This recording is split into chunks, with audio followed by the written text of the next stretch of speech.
com todos nós nesta noite. E convido aqui o pastor André aqui à frente. Eu quero agradecer a presença do pastor Ronaldo Viana, irmã Giselda, né? Os irmãos são grandes amigos, né? Pastor Ronaldo, da primeira igreja batista ali em São João. E estamos muito felizes com a sua presença, pastor Ronaldo, irmã Giselda, né?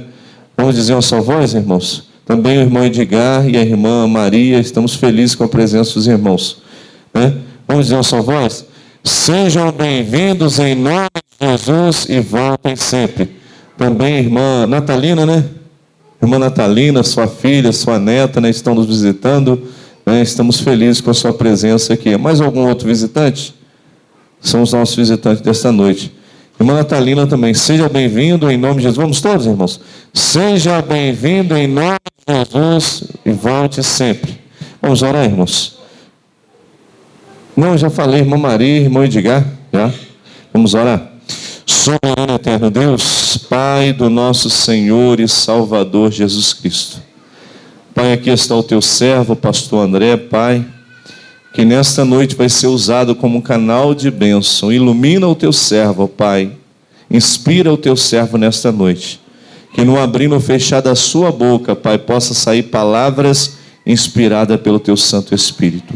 Usa o teu servo, Pai. Nós oramos em nome de Jesus. Amém e amém. Obrigado, pastor Silvio. Boa noite a todos. A graça e a paz do Senhor Jesus. Amém. Pode diminuir um pouquinho só. Meus irmãos, primeiramente, eu gostaria de... Primeiramente, eu gostaria também de saudar o pastor Ronaldo Viana, a irmã Giselda e tantos visitantes que nos visitam nessa noite, amém? É motivo de muita alegria estar com os irmãos. Pastor Ronaldo, que é meu mestre, né, professor. Hoje o desafio é pregar para o professor, né? O aluno falar para o professor, você fica meio nervoso, mas Deus está no controle, é Deus que abençoa, né? Deus que nos sustenta, amém? Sem mais demora, vamos abrir a palavra do Senhor na carta, ou melhor, no registro de Lucas, dos Atos dos Apóstolos. Nós leremos do capítulo 17, do verso 16 ao verso de número 34. Atos dos Apóstolos, do capítulo 17, do verso 16 ao verso de número 34. O tema da mensagem desta noite é Anunciando o Deus Desconhecido. Anunciando o Deus Desconhecido. O contato ali atrás, o contato. Amém, meus irmãos? Vamos todos ficar de pé, os que puderem, nesta noite. Diz assim a palavra de Deus. Enquanto esperava por eles em Atenas, Paulo ficou profundamente indignado ao ver que a cidade estava cheia de ídolos. Por isso, discutia na sinagoga com judeus e com gregos, tementes a Deus, bem como na praça principal, todos os dias, com aqueles que por ali se encontravam. Alguns filósofos epicureus e estoicos começaram a discutir com ele. Alguns perguntavam: o que está tentando dizer este tagarela? Outros diziam: parece que ele está anunciando deuses estrangeiros, pois Paulo estava pregando as boas novas a respeito de Jesus e da ressurreição. Então, o levaram a uma reunião no Areópago, onde lhe perguntaram: podemos saber que novo ensino é esse que você está anunciando? Você está nos apresentando algumas ideias estranhas e queremos saber o que elas significam. Verso 21. Todos os atenienses e estrangeiros que ali viviam não se preocupavam com outra coisa senão falar ou ouvir as últimas novidades. Então Paulo levantou-se na reunião do Areópago e disse: atenienses, vejo que em todos os aspectos vocês são muito religiosos, pois andando pela cidade observei cuidadosamente seus objetos de culto e encontrei até um altar com esta inscrição: ao Deus desconhecido. Ora, o que vocês adoram, apesar de não conhecerem, eu lhes anuncio. O Deus que fez o mundo e tudo que nele há, é o Senhor dos céus e da terra e não habita em santuários feitos por mãos humanas. Ele não é servido por mão de homens, como se necessitasse de algo, porque Ele mesmo dá a todos a vida, o fôlego e as demais coisas. De um só fez Ele todos os povos, para que povoassem toda a terra, tendo determinado os tempos anteriormente estabelecidos e os lugares exatos em que deveriam habitar. Deus fez isso para que os homens o buscassem e talvez, tateando, pudessem encontrá-lo, embora não esteja longe de cada um de nós. Pois nele vivemos, nos movemos e existimos. Como disseram alguns dos poetas de vocês, também somos descendência dele. Assim, visto que somos descendência de Deus, não devemos pensar que a divindade é semelhante a uma escultura de ouro, prata ou pedra, feita pela arte e imaginação do homem. No passado, Deus não levou em conta essa ignorância, mas agora ordena que todos, em todo lugar, se arrependam. Pois estabeleceu um dia em que há de julgar o mundo com justiça, por meio do homem que designou. E deu prova disso a todos, ressuscitando dentre os mortos. Quando ouviram sobre a ressurreição dos mortos, alguns deles zombaram, e outros disseram: a esse respeito nós o ouviremos outra vez. Com isso, Paulo retirou-se do meio deles. Alguns homens juntaram-se a ele e creram. Entre eles estavam Dionísio, membro do Areópago, e também uma mulher chamada Dâmaris, e outros com eles. Amém, meus irmãos? Podemos assentar.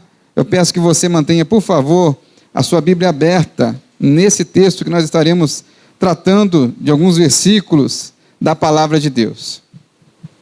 Meus irmãos, o mundo é cercado por milhares e milhares de deuses. Na Índia, há cerca de 200 milhões de deuses. Se você chegar na Índia e falar que tem um Deus, como o apóstolo Paulo disse, ele dirá assim: olha, nós já temos tantos deuses para cultuar, você vai nos colocar mais um Deus para que nós tenhamos adoração e culto? Nós temos a vaca e tantos outros animais que nós já adoramos. Para que mais um Deus? Talvez nesse período, em Atenas, não era diferente da Índia, por exemplo, nos dias de hoje. Haviam milhares e milhares de deuses que eram adorados e venerados por aqueles homens. E primeiramente já cabe aqui uma observação, meus irmãos, que apesar de Atenas ser o maior berço do conhecimento do mundo, talvez disputando ainda, não neste momento, com Alexandria e outros lugares, mas Atenas era o berço do conhecimento do mundo, berço do saber mundial. Mesmo assim, aqueles homens estavam enganados em relação a Deus ou a deuses. Então, você pode ter um conhecimento acadêmico espetacular, ser um doutor, um mestre, um cientista, e mesmo assim não conhecer o Deus verdadeiro. Saber, conhecer, não te faz melhor ou pior do que um analfabeto em relação ao conhecimento de Deus. Nós conhecemos a Deus de duas formas. Primeiro, pela revelação natural. Salmos 19:1, os irmãos conhecem muito bem. Os céus proclamam a glória do Senhor. É revelação natural. Nós vemos que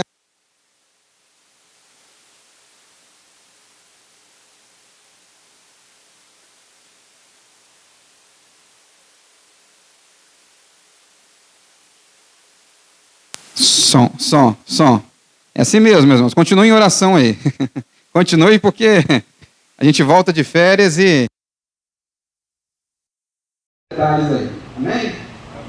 Voltando então à questão do texto de Atenas, o maior berço do conhecimento mundial. Isso não faz dos atenienses conhecedores de Deus. Os céus proclamam a glória de Deus. Salmos 19. Nós vemos que pela natureza, pela precisão pela perfeição de tantos elementos da natureza e até de nós, do próprio homem, é muito difícil nós pensarmos que não existe um Criador. Se você nesta noite tem dúvidas em relação a isso, se você se considera ateu, repense sobre isso. Pensar e dizer que nós viemos do nada e foi uma grande coincidência, uma explosão no início do universo, é algo que para mim demanda muita fé. Para você não crer em Deus, você tem que ter muita fé. Agora é claro que você pode nesta noite estar dizendo assim: olha, eu acredito que há sim um Criador, há um Deus, mas eu não creio da forma que vocês creem. Então eu quero apresentar a vocês nesta noite o Deus desconhecido que Paulo tanto tratava. É interessante no verso 18, que aqui está, que alguns filósofos epicureus estoicos começaram a discutir com ele. Paulo está discutindo com os maiores pensadores de sua época, os maiores cientistas do saber, os maiores filósofos da sua época. Os epicureus tinham a tendência a dizer que a carne é má, que deveríamos mortificar completamente a carne. A carne é má e a mente, a alma é boa. Esse pensamento vem do pensamento dualista de Platão, onde tudo que está aqui presente é ruim, desde a mesa, desde essa madeira que está aqui, o púlpito, mas que há algo melhor, num nível mais elevado, que é perfeito. Esse pensamento eu já falei com os irmãos que no cristianismo nós não pensamos assim. Muitas pessoas até hoje, por conta de um pensamento parecido com os dos epicureus em alguns aspectos, tentam mortificar, matar a sua carne, achando que o problema do pecado ou da maldade está na carne humana. E não, meus irmãos, o problema do pecado não está na carne, ou melhor, a carne humana por si só não é má.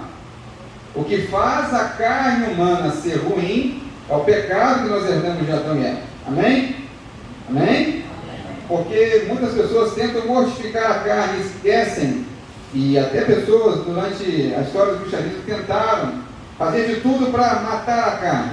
E quem faz isso em nós é o Espírito Santo de Deus, que nos transforma, que nos dá uma nova vida, que coloca os nossos pecados do passado, que joga no mar do esquecimento e que nos dá forças para aí sim lutarmos contra o pecado. Então os epicureus achavam que deveriam se privar de todas as bonanças da vida, todos os prazeres da vida. Já os estoicos pensavam o contrário, que essa vida não fazia sentido, então quanto mais prazer é melhor. Interessante que Paulo está falando com esses dois grupos que são praticamente antagônicos, são contrários um ao outro na sua linha de pensamento. São, portanto, os maiores pensadores no período em que Paulo está pregando essa mensagem. O verso 16 fala que enquanto esperava por eles em Atenas, Paulo ficou profundamente indignado ao ver que a cidade estava cheia de ídolos. Por isso, discutia na sinagoga com judeus e com gregos tementes a Deus, bem como na praça principal todos os dias com aqueles que por ali se encontravam. O importante é que o apóstolo Paulo estava discutindo e debatendo com gente simples, de conhecimento, e agora ele vai falar com pessoas de grande saber. Paulo era um homem preparado. Paulo tinha arcabouço, tinha conhecimento para falar com aqueles homens. Mas o que mais me chama a atenção do apóstolo Paulo é a sua simplicidade de trazer a mensagem do Evangelho. Paulo vai citar poetas, como ele disse, filósofos anteriores àquele povo, mas não deixando de falar da mensagem que transforma, que é a palavra de Deus, que é a pessoa de Jesus Cristo, que veio a este mundo para nos dar vida e vida eterna. Amém? Amém. Então, Paulo está indignado que a cidade é uma cidade cheia de ídolos. E não diferentemente, hoje, no Brasil, em Itaperuna, na nossa vida, de uma forma geral, nós somos cercados por ídolos. E você olha para mim e diz, é verdade, somos cercados por ídolos.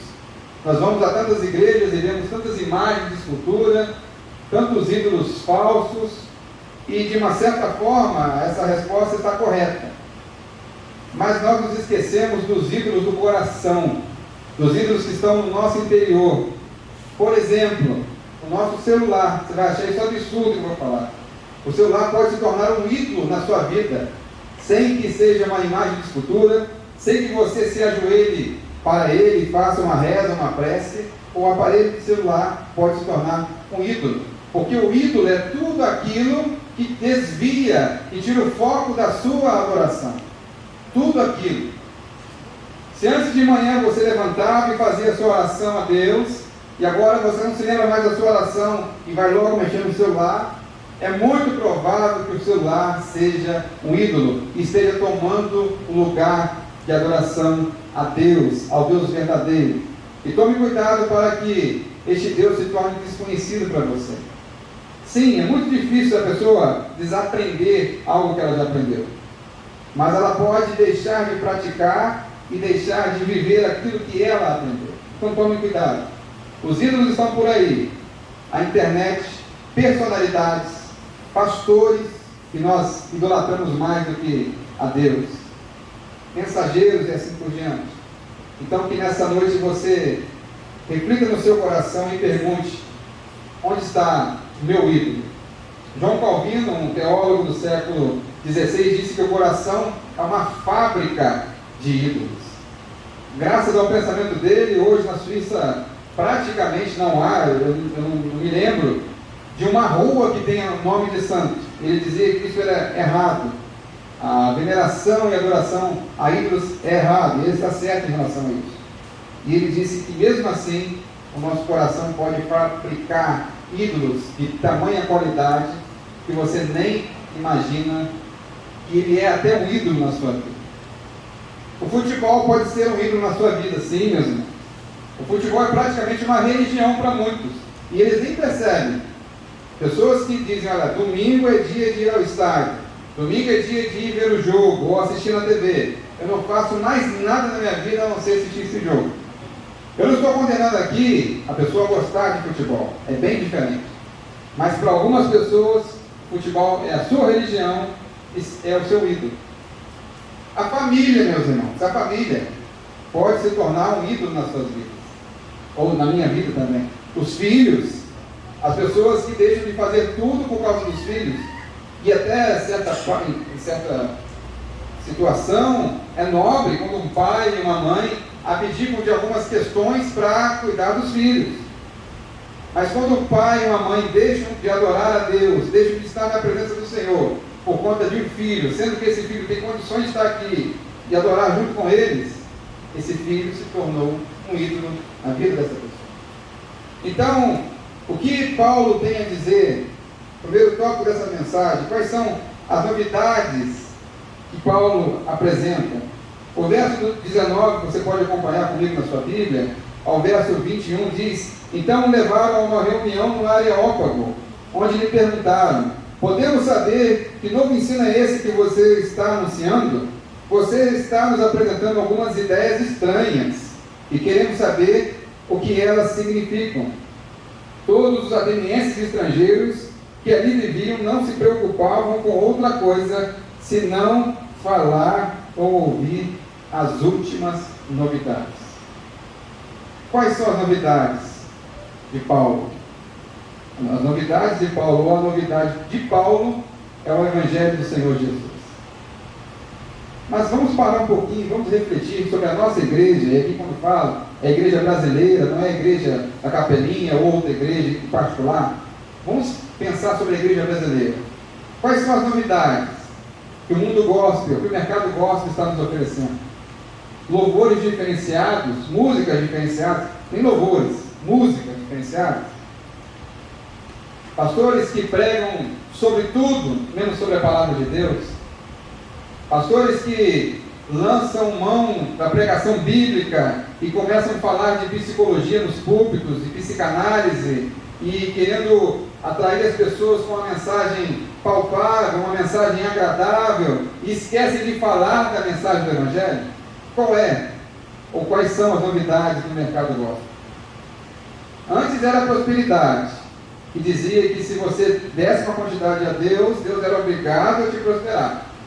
Mas agora o Brasil passou, durante algum tempo, um período de grande prosperidade e muitas pessoas prosperaram. E agora as pessoas estão assim: tenho dinheiro, tenho carro, tenho uma casa, mas eu não sou feliz, não sou completo. O que eu faço agora? Aí chegou a novidade do mercado gospel, a teologia coaching, que diz que se você seguir alguns passos desses pregadores, você terá uma vida rica, feliz, abundante, excepcional. Basta seguir os passos que ele lhe disser. Basta uma consultoria com esse coaching, dizendo que Deus muda até a sua opinião em favor do que você deseja. Se Deus entende que você não precisa agora de um carro, mas você entende que precisa de um carro, fale com Deus, porque Deus vai mudar de opinião. É basicamente isso a teologia coaching. Quais são as novidades do mercado gospel? E às vezes a igreja, as igrejas de uma forma geral, estão fazendo de tudo para segurar os seus membros, após então uma pandemia em que a igreja teve que ficar fechada, com as suas portas fechadas, e agora fazem de tudo para que os membros voltem a cultuar a Deus. De manhã nós falamos sobre Neemias e Esdras, glória a Deus, porque aquela mensagem foi tão abençoada nos nossos corações, que Esdras lê o livro da lei e as pessoas estão sedentas.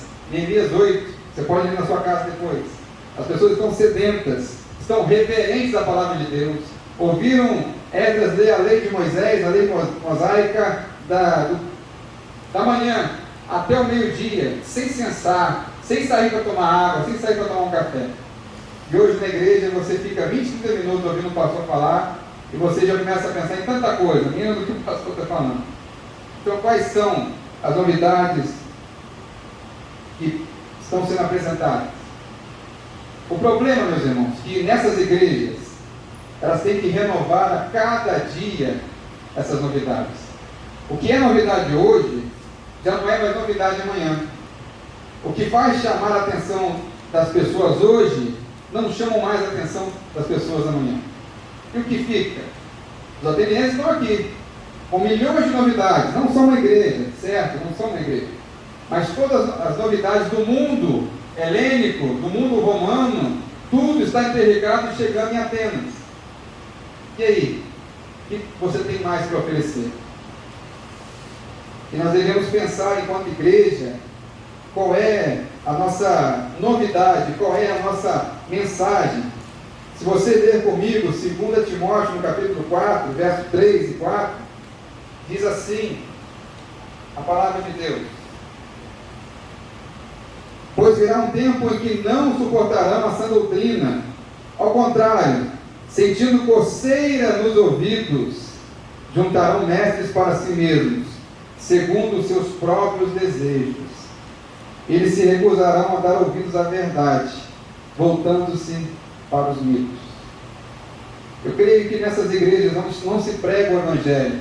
Parte da culpa é do pastor, parte da culpa é da igreja, que não quer ouvir a verdade, que não quer ouvir sobre pecado, que não quer ouvir falar sobre arrependimento, sobre mudança de vida. Estamos vivendo nessa época em que tudo que nós falamos podemos ofender.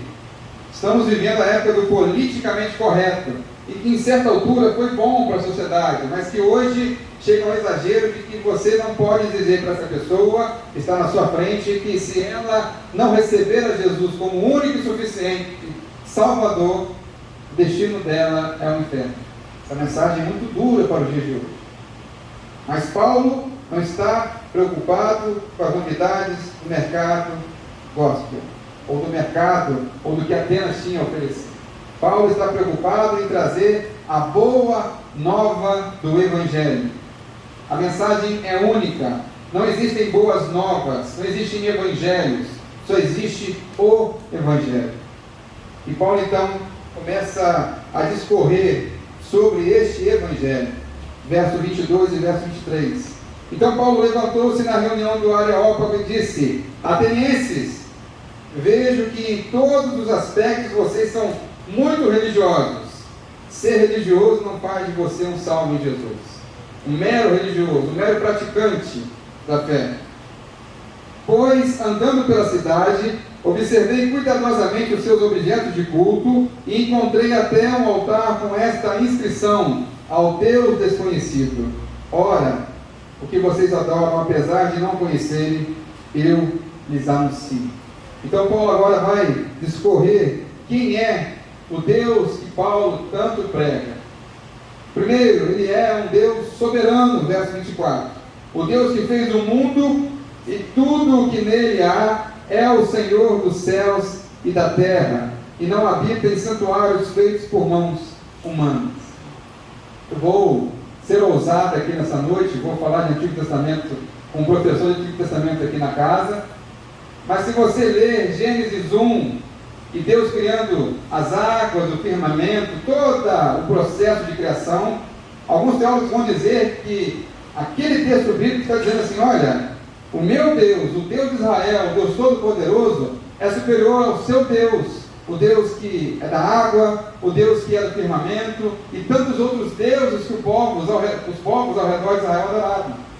Aí ele está provando que sim, se por acaso você acredita num Deus, esse seu Deus não é nem fichinha, não é nada perto do meu Deus. O meu Deus sim, é soberano. O meu Deus sim criou os céus e a terra. Criou até, talvez, o seu Deus, se é que existe o seu Deus. O meu Deus é todo poderoso. Meu Deus criou os céus e a terra. Ele é soberano sobre todas as coisas. Mesmo que você crie um Deus para você, mesmo que seu coração faça ou tente o desejo de criar Baal e tantos outros deuses como existiam naquela época, o meu Deus é soberano e extremamente superior a qualquer outros deuses. Creia nisso nesta noite. Se aposse dessa palavra, dessa verdade. Deus, ele é soberano, independente de você ou de mim, independente da minha vontade ou da sua vontade, ele é soberano. Ele reina sobre todo o universo. O universo está na palma de suas mãos. Ele governa, ele reina todo o universo. O verso 25 e 26 prova isso, que Deus não precisa de nós. Deus nos usa, mas Deus não precisa de nós.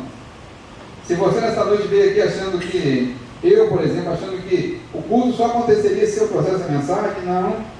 Existem homens e mulheres aqui que têm condições de falar a mesma mensagem. Eu não sou insubstituível. Deus não precisa de mim. Eu peço apenas que Deus me use na sua infinita misericórdia. Acompanhe comigo o verso 25 e 26. Ele não é servido por mão de homens, como se necessitasse de algo, porque Ele mesmo dá a todos a vida, o fôlego e as demais coisas. De um só fez Ele todos os povos, para que povoassem toda a terra, tendo determinados tempos anteriormente estabelecidos, e os lugares exatos em que deveriam habitar. Deus controla as marés, Deus controla o firmamento, Deus controla a minha e a sua vida. Ele é o Senhor de todas as coisas, e Ele não precisa de nós. Foi Ele que criou o homem, foi Ele que criou todos os povos, com a palma de suas mãos. E o terceiro item da novidade de Paulo: Deus não está interessado nem no ouro e nem na prata, porque Ele é o dono do ouro e da prata. Assim, visto que somos descendência de Deus, não devemos pensar que a divindade é semelhante a uma escultura de ouro, prata ou pedra, feita pela arte e imaginação do homem. Lembre-se do que eu falei sobre o coração nosso ser uma fábrica de ídolos. Paulo está dizendo que esta tendência, esta questão dos homens viverem fabricando ídolos para si, está no seu próprio coração, está na sua própria vaidade, de querer criar um Deus para que eles os adorem. Então Deus não está nem no ouro e nem na prata. Mas segue o texto dizendo, e diz assim para nós, que Deus deseja tornar-se cada vez mais conhecido por nós, ou para nós. Verso 30. No passado Deus não levou em conta essa ignorância, mas agora ordena que todos, em todo lugar, se arrependam. todos em todo lugar se arrependam. A mensagem do apóstolo Paulo pode ser resumida, como eu já falei aqui outras vezes, mas eu não me canso de falar. Pode ser repetitivo, pode ser até cansativo, mas ela é normativa para as nossas vidas. É normativo, é o que nos faz ser igreja. O Evangelho, meus irmãos, é a seguinte mensagem: que Deus criou o universo, criou os animais, criou todos os seres vivos e também criou o homem e a mulher. Mas o homem e a mulher desobedeceram a Deus. E por conta dessa desobediência, pecaram e conheceram o pecado. E este pecado se transmitiu por toda a humanidade. Vocês sabem os textos bíblicos, Romanos 3:23, Romanos 6:23. Porque o salário do pecado é a morte, mas o dom gratuito de Deus é a vida eterna. Romanos 3:23, porque todos pecaram e estão destituídos da glória de Deus. Então não há um justo sequer nessa terra. Mas Deus, na sua infinita misericórdia, e sendo Ele o supremo amor, o maior amor do mundo, deu o seu Filho unigênito, para que todo aquele que nele crê não pereça, mas tenha a vida eterna. E a mensagem continua dizendo que Jesus veio, morreu, ressuscitou ao terceiro dia, mas que ele virá uma segunda vez para buscar a sua noiva, a sua igreja, e logo após virá o juízo final. E nesse juízo final, ninguém será dado por inocente. Ninguém será dado por inocente. Então essa é a mensagem do Evangelho. Se você distorcer essa mensagem, Paulo diz em Gálatas 1:8 que você seja maldito, amaldiçoado, anátema. Então esta é a mensagem que Deus, através do apóstolo Paulo, está pregando para esses homens. Os gregos não criam na ressurreição corpórea, não criam, não achariam isso um absurdo. Um homem estar morto há mais de 3 dias ou há 3 dias e ressuscitar. Os judeus criam que, se fosse no 4º dia, como aconteceu com Lázaro, isso poderia acontecer, mas pela mão divina, seria algo extraordinário. E Jesus, em João 11, nos prova isso e prova que Ele é Deus, porque Ele é a ressurreição e a vida. Muitos creram em Jesus e outros não creram em Jesus, mesmo vendo um homem sair de uma cova após 4 dias de morte. Mas então é essa a mensagem, que Deus deseja tornar-se cada vez mais conhecido para nós. Eu me lembro de uma ilustração de um aquário cercado, rodeado por peixes. Se você tem um aquário na sua casa, não adianta você gritar, não adianta você falar. Talvez bater no vidro pode causar alguma tensão naqueles peixes. Mas o que vai fazer, ou a única alternativa para você ter plena comunicação com os peixes, seria você se tornar um peixe igual a eles. Seria uma possibilidade. O que eu estou querendo dizer com isso? Que Deus falou aos homens no Antigo Testamento, mas falou plenamente quando Deus se tornou homem, 100% homem, 100% Deus, e falou na nossa linguagem, trouxe a última revelação, a revelação plena da sua verdade, que é a pessoa de Jesus Cristo. Nós cremos que, por mais que algumas revelações, e alguns até creem, isso é parte de discussão, que hoje há, ou que ainda hoje não há revelações ou iluminações, mas elas são distorcidas. Se você crê ou não, todos concordam que elas são distorcidas. Em que sentido? A mensagem não é completa, não é bem comunicada. Esses profetas podem errar nas suas previsões. Mas Jesus, sendo o próprio Deus, veio a este mundo e trouxe a mensagem perfeita de salvação, e trouxe redenção, e trouxe vida eterna. Talvez você olhe para mim e diga, mas de novo, ele vai falar sobre isso de novo. Mas esse é o nosso conteúdo, meus irmãos. A igreja tem esse conteúdo e porta esta mensagem, que é a mensagem de salvação. Nós não devemos ser como os fariseus, conhecedores da lei, e não praticantes da lei, hipócritas. Aqui nós não estamos querendo causar medo em ninguém, mas mostrar uma realidade, que é a vida eterna, céu e inferno. Eu não estou aqui querendo que você saia assustado daqui, mas eu me lembro de uma mensagem que alguns conhecem, de Jonathan Edwards, Pecadores nas mãos de um Deus irado. Ele escreveu essa mensagem toda no papel e leu de forma, com a tonalidade de voz mansa, falando sobre a realidade do inferno, do pecado e da morte. O relato histórico diz que quando ele pregou essa mensagem, pessoas se seguravam na parede, pessoas choravam aos cantos e copiosamente, como se fosse uma criança, porque entenderam para onde elas iriam se não fosse a graça de Jesus. Se você for na internet hoje, no YouTube, você vai ver pessoas recitando essa mesma mensagem bíblica. Eu já ouvi algumas vezes, e eu olho para a mensagem e não vejo nada de absurdo. Mas foi Deus usando aquele homem naquele tempo para mostrar a necessidade de arrependimento. Deus usou o pregador Jonathan Edwards para falar sobre aquela mensagem. Talvez chegará um tempo que nós falaremos dessa mensagem e as pessoas vão rir, como os atenienses, muitos deles riram de nós. Acharam que era uma baboseira, que era algo desnecessário, que era um fanático. Paulo é um fanático, agora ele colocou na cabeça que tem um tal de Jesus e quer nos fazer fanáticos também.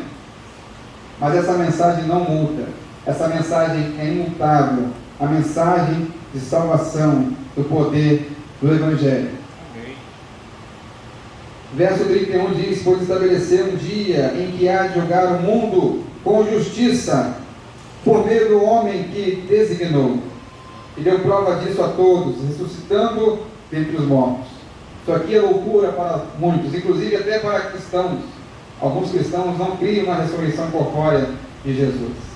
Isso é loucura, isso é um absurdo para a nossa mente humana. Mas creia, tenha fé nessa noite, creia que isso aqui transformou a minha e a sua vida. E aqui eu quero chegar à conclusão dessa mensagem, dizendo que houve 3 situações após essa pregação, essa mensagem do Evangelho exposta pelo apóstolo Paulo. Primeiro foi escárnio, verso 32. Quando ouviram sobre a ressurreição dos mortos, alguns deles zombaram e outros disseram: a esse respeito nós o ouviremos outra vez. Houve escárnio, alguns pararam para pensar, mas eu creio que talvez a maioria escarneceu-se de Paulo, a maioria zombou de Paulo, a maioria ignorou a mensagem de Paulo. Foi assim nos tempos de Noé. Nos tempos de Noé foi assim também. Pessoas zombavam de Noé por conta de uma arca, por conta de um dilúvio, por conta de uma chuva interminável que inundaria todo o mundo. Mas a chuva chegou e a conta veio, e aquelas pessoas morreram todas afogadas porque não creram na mensagem e ainda assim zombaram da mensagem. O verso 33 diz que Paulo cumpriu o seu chamado. Com isso, Paulo retirou-se do meio deles. E aqui cabe uma lição para nós, meus irmãos. Nós falamos da mensagem do Evangelho, mas nós não discutimos ou brigamos por causa da mensagem do Evangelho. O que eu quero dizer com isso? Não adianta nada você chegar com uma pessoa de uma outra religião e sacudir essa pessoa e amarrar essa pessoa numa cadeira e falar: hoje agora você tem que aceitar Jesus. E não é tarefa nossa. Paulo fez a tarefa dele, levou a mensagem do Evangelho, mas ele sabia que quem convence um homem do pecado, da justiça, do juízo é o Espírito Santo, conforme está em João 16. Então Paulo cumpriu o seu chamado. Eu me lembro de um seminário, um missionário pregando, falando com muito orgulho, muita felicidade, muita alegria, que naquela região onde ele era missionário, no interior da Bahia, tinha um homem que ajudava a igreja de todas as formas. Um homem dirigia o carro, um homem pintava a parede, um homem mexia na parte elétrica da igreja, mas o homem não queria ser membro da igreja de jeito nenhum. Então, um dia, ao passar pela sua casa, na frente da sua casa, conversa vai, conversa vem, ele disse para aquele homem: por que você não aceita Jesus? E o homem responde: não quero aceitar Jesus, não quero receber Jesus. Aí chega um ponto que o missionário vira para ele e diz assim: olha, se você for homem, você aceita Jesus. Se você tem coragem, você aceita Jesus. Aí o homem foi: não, então eu vou aceitar Jesus então. E todo mundo na plateia aplaudiu, achou aquilo bonito. Mas será, aí fica a minha dúvida, será que aquele homem foi convertido de fato, ou se tornou apenas um adepto daquela igreja, mais um membro daquela igreja? Não adianta, eu vou colocar uma arma na sua cabeça e dizer: você tem que aceitar Jesus. A história prova que isso não fez diferença nenhuma. A Inquisição tentou fazer isso, e tantos outros grupos tentaram fazer, e não conseguiram. As pessoas se disfarçavam de cristãos, mas não eram cristãos de verdade. Então Paulo cumpriu o seu chamado. Mas o verso 34 nos dá uma boa notícia: que a nossa pregação, que a sua pregação, que o ato de você falar de Jesus para o seu vizinho não é em vão. O verso 34: alguns homens juntaram-se a ele e creram. Entre eles estava Dionísio, membro do Areópago, e também uma mulher chamada Dâmaris, e outros com ele. A mensagem do Evangelho produz frutos. E eu volto àquela questão anterior sobre mercado gospel.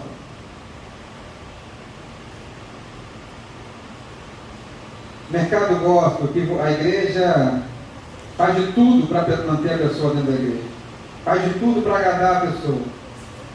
Mas Paulo pregou o Evangelho genuíno. Paulo não precisou acariciar o coração daqueles atenienses, dizendo: olha, vocês são pessoas muito inteligentes, vocês são pessoas muito especiais, por que não aceitar Jesus?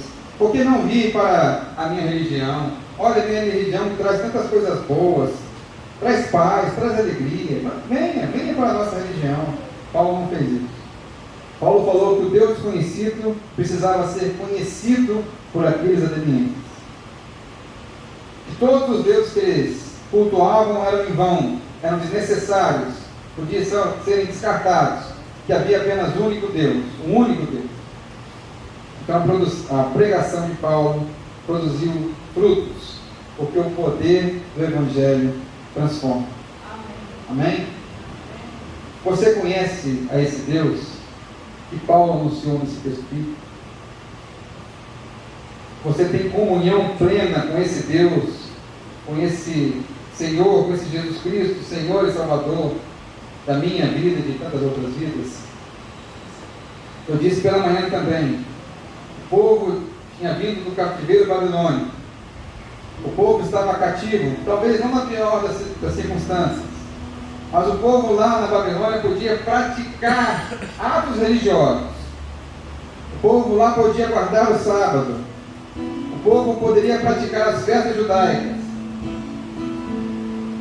mas é provável que a maioria daquele povo, ou se não aquele povo todo, não conhecesse o Deus de Israel, o Deus verdadeiro. Você pode estar numa igreja, você pode ser membro de uma igreja, pode ser batizado numa igreja, pode ser nascido e criado numa igreja, e pode não conhecer esse Deus. Parece absurdo, inimaginável, mas isso pode acontecer comigo e com você. Então que nessa noite você procure conhecer mais o Deus Todo-Poderoso, que você procure servir a Deus em espírito e em verdade, que você procure, como aquele povo de Israel, que chamou Esdras e disse: leia a lei de Moisés. E a lei de Moisés produziu transformação, porque no capítulo 9 de Neemias, o povo está todo fazendo um grande arrependimento e expiação pelos pecados. Eram religiosos, eram filhos de Moisés, filhos de Abraão, filhos da promessa, mas não conheciam Deus da promessa. Então, meus irmãos, nessa mensagem, nesta noite, se você ainda não conhece esse Deus verdadeiro, ore em seu coração e procure viver a cada dia buscando a esse Deus. Nós conhecemos a Deus pela natureza, como foi dito, mas eu esqueci de falar da revelação especial que é Jesus. E para você conhecer a Jesus, você precisa conhecer a Jesus pela sua palavra. Não há outra forma. Não há outra maneira. Muitos conhecem a Jesus. Os muçulmanos conhecem a Jesus, no sentido de saber quem Ele é. Os judeus conhecem Jesus, no sentido de saber que existiu, e até alguns respeitam, um homem que esteve na Judéia, em Nazaré, falando de uma mensagem há 2000 anos atrás. Mas nós cristãos conhecemos Ele como Senhor e Salvador, segunda pessoa da Trindade, Deus Todo-Poderoso, e que você nessa noite saia conhecendo ainda mais esse Deus, que você possa pregar esse Deus. Vamos ficar de pé, meus irmãos, vamos orar nessa noite. E se você ainda tem dúvidas sobre a pessoa de Deus, a pessoa de Jesus, Deus Filho, que essa dúvida possa ser extinguida do seu coração, que ela possa ser eliminada. Que nós possamos pregar, como igreja, a mesma mensagem que Paulo pregou, com fidelidade, com zelo, nesta noite. Vamos orar. Amado Deus, eterno Pai, graças te damos, ó Deus, porque nós podemos conhecer este Deus nesta noite. Uma mensagem tão simples, tão singela, mas que faz toda a diferença na nossa vida. Um Deus que nos amou de forma incondicional, não levando em nós ou em conta a nossa ignorância e os nossos pecados, mas mesmo assim ofertou o seu Filho para que nós pudéssemos sair da morte eterna para a vida eterna. Que esta igreja, no ano de 2023, permaneça firme neste propósito de pregar o Evangelho. Que ela permaneça firme e zelosa com a tua palavra, Deus. Os tempos são maus, os tempos são ruins, mas nós não vivemos por conta da nossa realidade à nossa volta. Nós somos embaixadores de Cristo. E nisso nós nos baseamos e vivemos para a glória de Deus. Abençoe a tua igreja. Abençoe o teu povo, Deus. Dê ânimo, ó Deus, ao teu povo. Dê forças ao teu povo, ó Deus, nesta noite. Renove as energias do teu povo. Renove a aliança com o teu povo nesta noite. Que nós possamos estar aqui renovados, cheios do teu Santo Espírito, apregoando a boa nova de salvação. Nós te damos graças, no nome de Jesus. Amém. Irmãos, estamos chegando ao final do culto, ao término do culto, e Deus falou nos nossos corações, né? O apóstolo Paulo, a mensagem dele era uma só, e sempre pregava que só Jesus Cristo salva,